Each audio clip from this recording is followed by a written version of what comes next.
Somos el grupo de los constructores, estudiantes de la carrera de Ingeniería Civil, cursantes de la materia de Materiales de Construcción en la Universidad Nacional Autónoma de Honduras. Los integrantes del grupo somos Oscar Meléndez, Edwin Aldana y su servidor Miguel Ángel Díaz. Hoy les vamos a introducirnos un poco a lo que es nuestra patología. Las estructuras de hormigón pueden estar sujetas a múltiples causas potenciales de daños y deterioros. Este tipo de situaciones se pueden ver después de una inspección especializada para determinar el origen y las causas últimas del deterioro de las estructuras. Existen daños o deterioros en las estructuras que uno los puede observar a simple vista, pero existen también otros tipos causados por factores casi desconocidos o que necesitan cierto grado de especialización para poder ser observables o un estudio a lo que son las estructuras y para determinar las causas. Tenemos dos tipos de causas. Por ejemplo, los deterioros por causas físicas, que es la retracción y el ciclo de hielo y de hielo. Esto en países, lo que es la retracción se da cuando durante el fraguado de lo que es el concreto, cuando se van formando los poros, que los poros es prácticamente el hueco que deja el agua de nuestra mezcla, nuestra pasta de concreto, que es el espacio que deja el agua al evaporarse. El ciclo de hielo y de hielo, la retracción lo que hace es que se expande y se contrae. Se expande y se contrae y eso puede crear fisuras y también quebraduras en nuestro elemento, en nuestra losa, nuestra columna, nuestra viga de hormigón. El ciclo de hielo y de hielo, que lo que hace es que debilita las estructuras por la baja temperatura y luego cuando se congela y la baja temperatura cuando se descongela.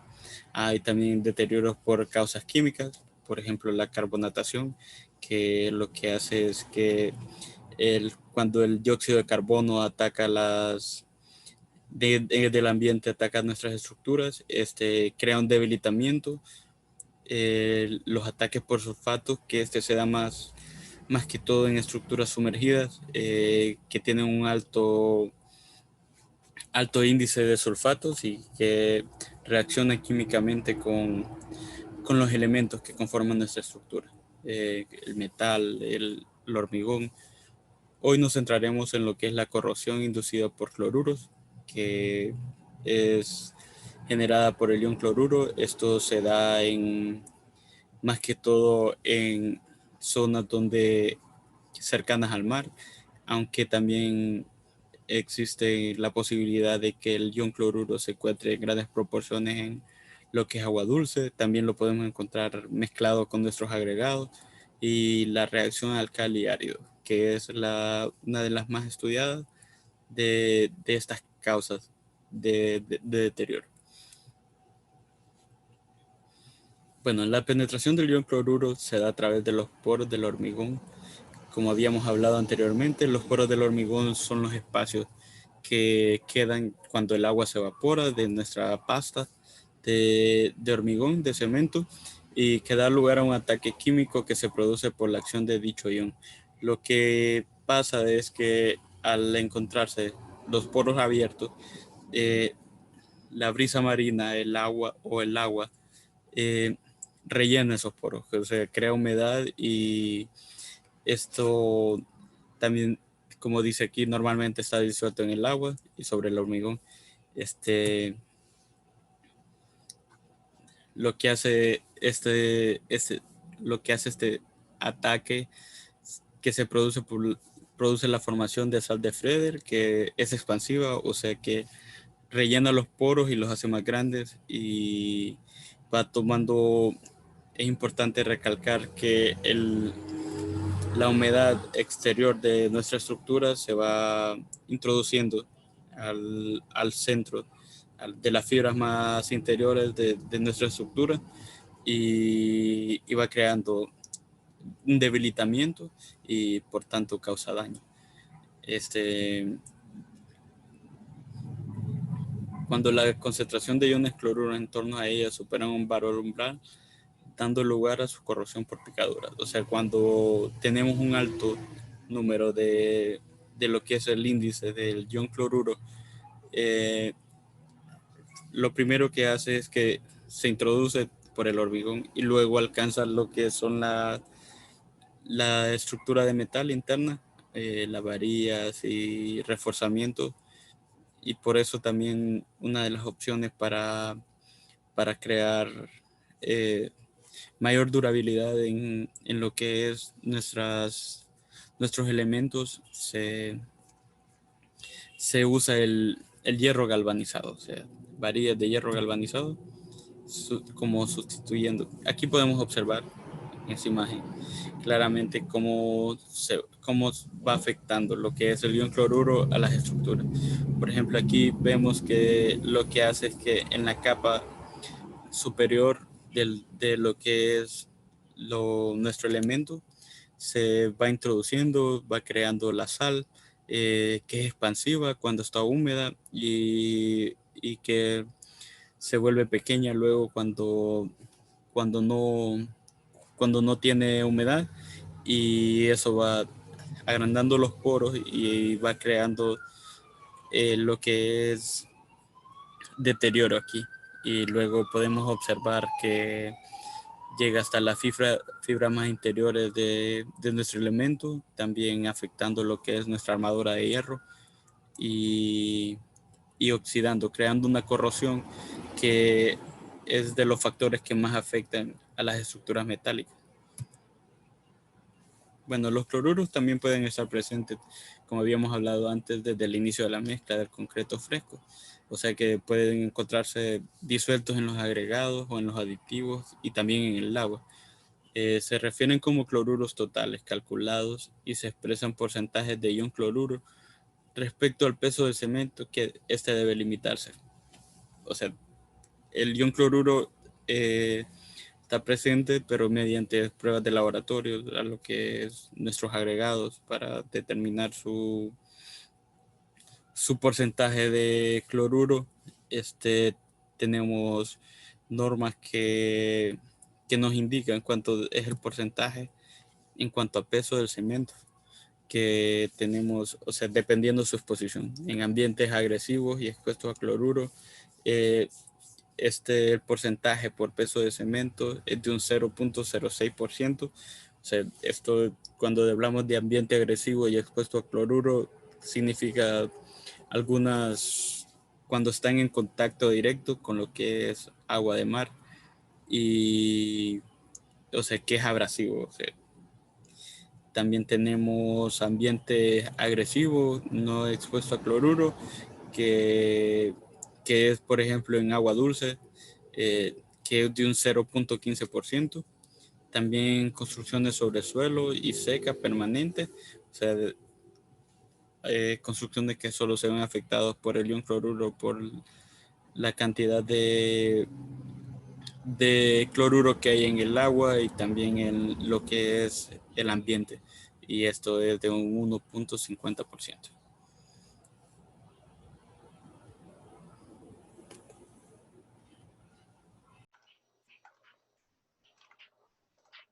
Buenos días, tardes, noches, compañero, ingeniero junior. Mi nombre es Eden Aldana y yo les voy a hablar un poco sobre los materiales de protección de la superficie de concreto.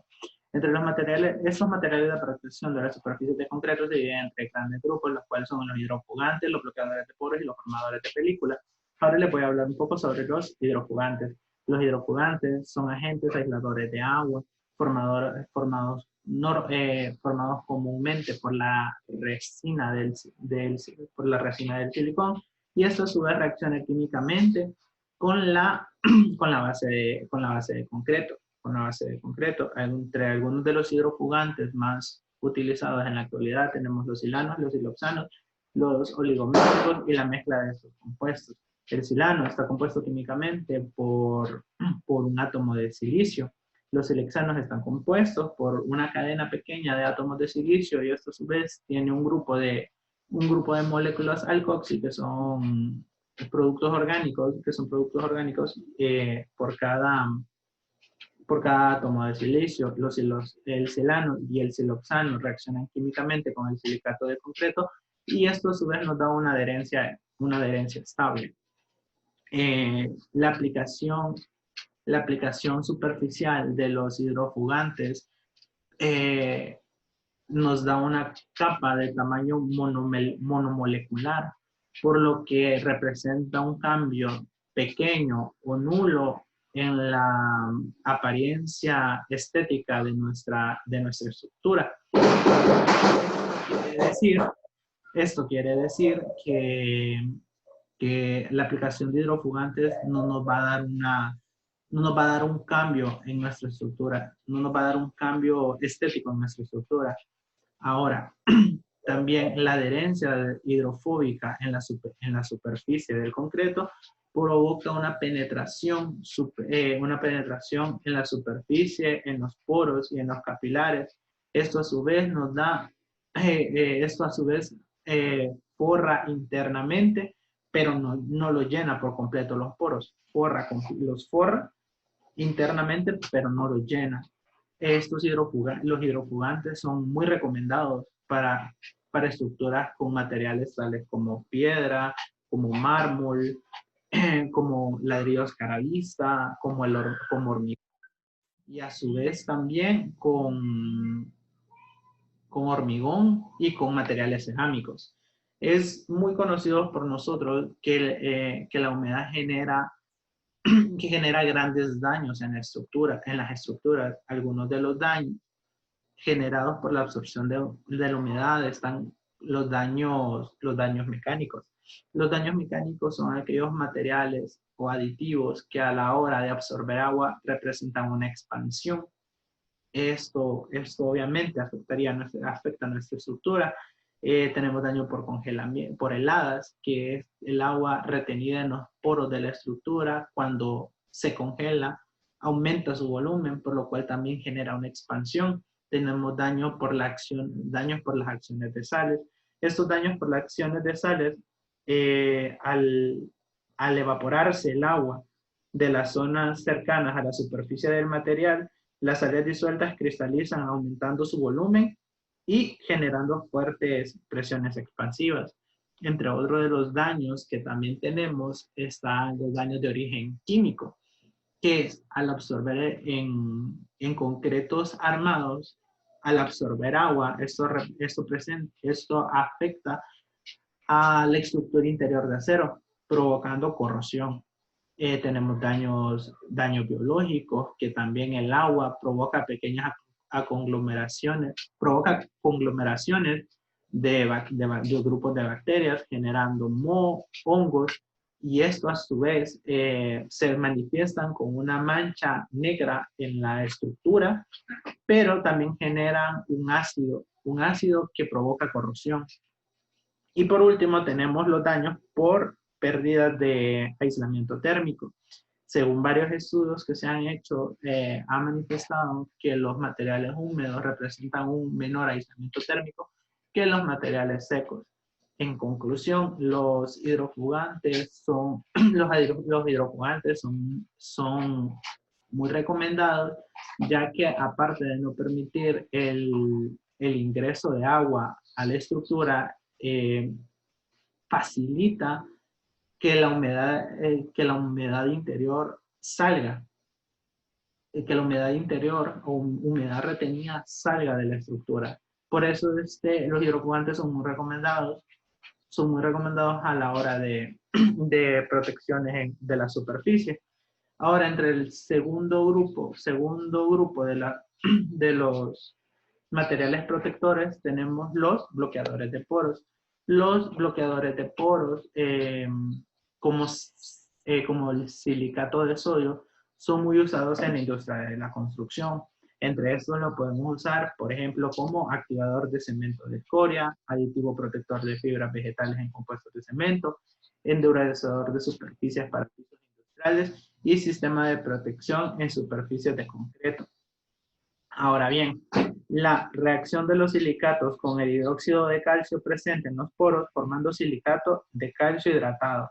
Esta fue la mejor teoría de cómo los silicatos actúan para mejorar el desempeño del concreto. Los bloqueadores de poros. ¿Por qué les menciono esta teoría? Porque los bloqueadores de poros son compuestos, es un compuesto formado por silicatos. Estos silicatos actúan en la superficie porosa de tal manera que reaccionan químicamente con la porlandita. ¿Cómo funcionan estos bloqueadores de poros? Estos bloqueadores de poros generan una capa superficial, genera una capa menos porosa sobre la capa superficial, por lo que reduce la porosidad y esto a su vez genera que la retención de agua baje considerablemente. Pero una de las desventajas que puede presentar los bloqueadores de poros es que debido a su composición química nos puede ser inútil para cierto tipo de concreto. Un ejemplo de este es el concreto carbonatado. Los bloqueadores de poros dejaría de funcionar eficientemente con un concreto de este tipo, como ya lo mencioné antes, por su composición química. Ahora, como tercer grupo de los materiales protectores, tenemos los formadores de película. Los formadores de película son una barrera física en la superficie de concreto que lo aísla de agentes agresivos del ambiente externo.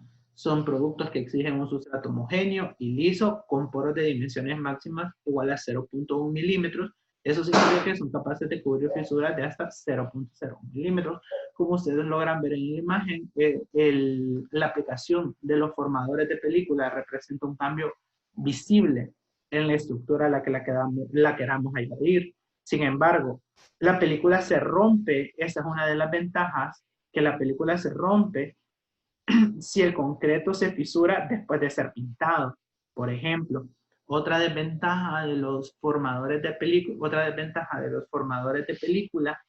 es que si el concreto contiene bastante humedad y se le agrega los formadores de película, esto hace que el concreto seque, que seque en mayor tiempo, o sea que tarda en secar. ¿A qué se debe esto de los formadores de película? ¿Y cuál es la diferencia, por ejemplo, entre los formadores de película y los hidrofugantes? Los formadores de película son compuestos que están tan unidos que no dejan entrar a la humedad, pero a su vez no la dejan salir. Esto se lo podríamos considerar como impermeabilidad, diferencia de los hidrofugantes que defienden a la estructura contra la humedad, pero a su vez, si esta tiene humedad interna, la deja salir, por lo que es una diferencia que hay entre estos.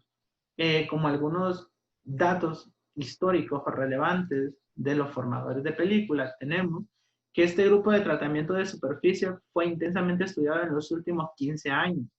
Delucci, en 1998, estudiaron la importancia de los parámetros del modo de elasticidad y la viscosidad en la adherencia de la película.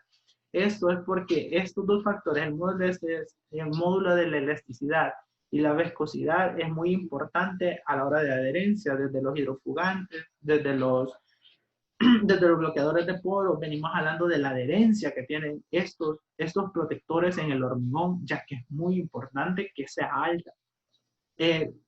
Por ejemplo, Seneviritine en el 2000, utilizando un análisis termomecánico, sugiere que la película de mayor éxito es aquella con capacidad de mantener sus propiedades elastotérmicas, a lo que a lo largo del periodo necesario de exposición y sobre una amplia gama de temperaturas.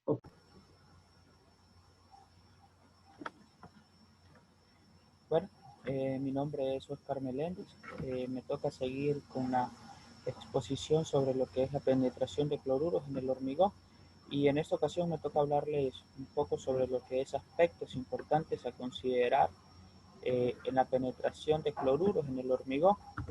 Y vamos a ver esto que dice acá.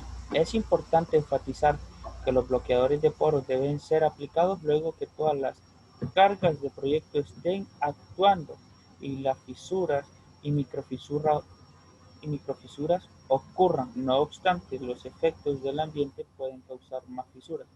Ahora, es bien importante determinar esto. ¿Por qué? Y enfatizar y tener bien claro esto. ¿Por qué razón? Dice que cuando se apliquen todas las cargas de proyecto, o sea, eso quiere decir y engloba y encierra todas las cargas muertas como las cargas vivas que se van a aplicar en esa estructura que tenemos ya. ¿Por qué?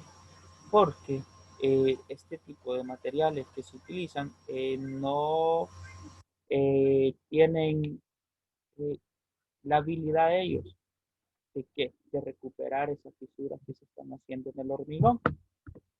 Y dice también, si hubiesen fisuras grandes o suficientes para ser visibles antes de la aplicación de los silicatos, es necesario repararlas antes de realizar el tratamiento de superficie. Ok, entonces, cuando ya hay fisuras grandes, hay que tener bien claro este aspecto, que eh, estos tipos de formadores de películas, los hidrofugantes, no hacen nada más que evitar la penetración de cloruros en el hormigón. Ellos no reparan ninguna fisura, ellos no reparan ninguna microfisura. Entonces, antes de poder aplicar cada uno de estos materiales, nosotros lo que tenemos que hacer es reparar las fisuras que nosotros tenemos ahí. Por eso son aspectos importantes que nosotros tenemos que considerar. Ahora, teorías de cómo los silicatos actúan para mejorar el desempeño del concreto. Hay tres teorías que nos interesaron bastante a mi persona y a mis compañeros que me antecedieron, y es que la primera de ellas dice esto. La primera de ellas dice esto. La precipitación del CO2 en los poros. La otra es la formación de un gel expansivo similar al formado en la relación álcali-silicato dentro de los poros. Y la tercera, y la más importante, la que se ha tomado como que más en cuenta o la que resalta más de ellas, es la reacción de los silicatos con el hidróxido de calcio presente en los poros formando silicato de calcio hidratado. También algunas personas que se dedicaron a poder hacer algunos estudios, algunas investigaciones, fue Thomson en 1997, donde él formula la siguiente ecuación que ustedes están viendo en pantalla, esta ecuación química, y dice que representa lo que acontece cuando la solución de silicato de sodio penetra en los poros del concreto. Así, ese tratamiento forma una capa menos porosa en la capa superficial del concreto, modificando la penetración de agua en el material. Thomson hizo uno de las mayores aportaciones cuando se empezó a investigar este tipo de la penetración del cloruro en el hormigón. Luego, miramos aquí a Kagi y Rey en 1995. Ellos hacen esta siguiente aportación y es muy importante. Afirman que una reducción significativa de la penetración de agua en el concreto debido al tratamiento con solución, con este tipo de solución, entonces ellos vienen con esta solución de silicato, dice que solo se obtiene si el concreto es muy joven y si repetidas aplicaciones fuesen realizadas para rellenar los poros capilares. Ok, ¿qué quiere decir esto? Si el hormigón está dentro de su vida útil o viene empezando su vida útil, ¿por qué no hacer este tipo de aplicaciones o tratamientos con solución de silicato y extender su vida útil? Pero, ¿qué sucede si nosotros se lo aplicamos a un hormigón que ya su vida útil está por decaer o está en decadencia ya? ¿Qué sucede? Lo que sucede es que la penetración de cloruros al hormigón ya empezó, ya tiene avance. Entonces, este tipo de tratamientos no es que van a venir y van a sacar esa penetración de cloruro que sufrió ese hormigón, pero sí hay que tener bien en cuenta esto, que si nosotros hacemos tratamiento con solución de silicato, cuando los concretos son muy jóvenes y lo repetimos varias veces, nosotros podemos extender la vida útil de ese hormigón. La permeabilidad al vapor de agua de sustrato no es significativamente afectado por los silicatos, porque ellos no bloquean los poros capilares totalmente. Ok, hay que tener muy en cuenta esto, porque la permeabilidad al vapor de agua de sustrato no es significativamente afectada por los silicatos, porque ellos no bloquean los poros capilares totalmente. Ahora, medios conectivos de cloruros a los que pueden estar expuestos una estructura de hormigón. Por ejemplo, aspectos atmosféricos, la brisa del mar. Si ustedes se fijan en esta estructura está expuesta a una brisa del mar. ¿Y qué contiene? Cloruro de sodio. Contiene eh, aspectos químicos, aspectos físicos, que de alguna u otra forma pueden dañar este hormigón. También lo que es el rocío y la neblina, que esta de alguna u otra forma afecta también el hormigón porque contiene cloruro. Eh, las mareas, si ustedes se fijan un poco más abajo, las mareas también provocan un tipo de deterioro, un tipo de penetración de cloruro en el hormigón. Y lo sumergido está expuesto también a factores químicos que se encuentran ahí. Ahora, hay que recordar y tener algo bien claro, que este tipo de protectores, si los podemos llamar así, por ejemplo, los hidrofugantes, los formadores de películas y otros que expuso mi compañero anteriormente, ese tipo eh, tam- no son, no son que recuperan la estructura, pero si la cuidan, si la protegen, que su vida útil sea más duradera o que su vida útil se extienda. Hay que tener bien en cuenta esto. Como conclusiones podemos decir que los formadores de películas, los bloqueadores de poros y los hidrofugantes no reparan fisuras, no reparan microfisuras. Ellos lo que hacen es proteger el hormigón para la penetración de cloruro que puede sufrir el hormigón, que anteriormente se pueden ver afectados por aspectos físicos y aspectos químicos que anteriormente lo explicaron. Espero que esta presentación sea de su agrado, que hayamos podido llenar todas las expectativas y que lo expuesto por mi persona y por mis compañeros anteriormente haya quedado muy claro y bueno, no queda nada más que decir que muchísimas gracias por la atención prestada y espero que les guste nuestra presentación.